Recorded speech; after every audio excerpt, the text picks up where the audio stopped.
Nú ætlum við að skoða texti 1-3, hvernig það er mótað. Fyrsta greinin, þessi hérna, hún er bara jöfnuð með 6 punkta bil á eftir.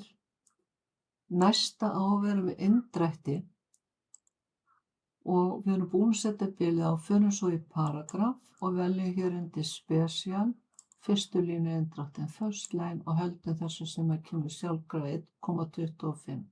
Setjum OK. Þá erum við komið 2 greinar.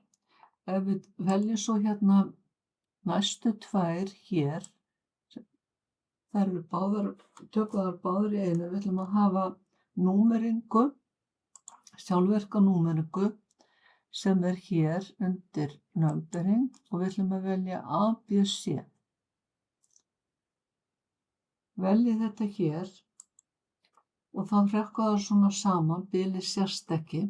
Við ætlum að velja nú að móta þær aðeins betur með því að velja paragraf.